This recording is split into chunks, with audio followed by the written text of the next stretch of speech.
ভারতের বিএসএফ তারা কাটাতারে বেড়া করার জন্য গর্ত করছিল এবং গতকালকে তারা কাজটা বন্ধ রেখেছিল।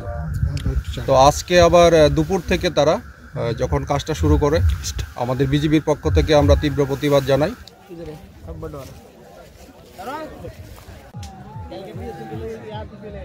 আপনারা জানেন আমাদের চৌকা বিওপির 177 মেইন পিলারের 2S এখানে 1200 গজের মতো সীমান্তের কাটাতারে বেড়া নাই।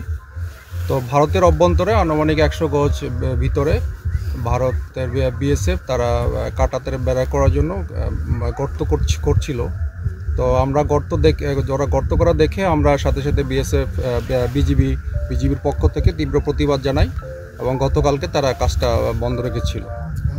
তো আজকে আবার দুপুর থেকে তারা যখন কাজটা শুরু করে আমাদের বিজিবির পক্ষ থেকে আমরা তীব্র প্রতিবাদ জানাই। একনল হ্যান্ড ওয়াশ 100% প্যারাবেন ফ্রি, তাই নিরাপদ হাতের জন্য আস্থা রাখুন একনলে। করার পরে আমাদের বিজিবির পক্ষ থেকে সেক্টর কমান্ডার এবং আমাদের রিজন কমান্ডারের পক্ষ থেকে প্রতিপক্ষ বিএসএফের সাথে যোগাযোগ করা হয়। তো এই ক্ষেত্রে যখন আমাদের দুই বাহিনী যখন আমাদের জনবল বৃদ্ধি করা হয়, তো সেই ক্ষেত্রে তখন আমাদের দুই দেশের বাংলাদেশি নাগরিক এবং ভারতীয় নাগরিক তারাও সীমান্তে জড়ো হয়। তো সেই প্রেক্ষিতে আমরা জনগণকে বুঝিয়ে সীমান্ত এলাকা থেকে তাদেরকে সরিয়ে দিয়েছি।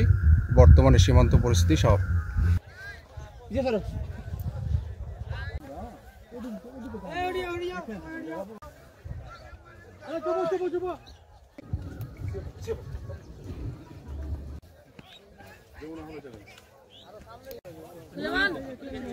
তোমরা কেউ সামনে যাও না।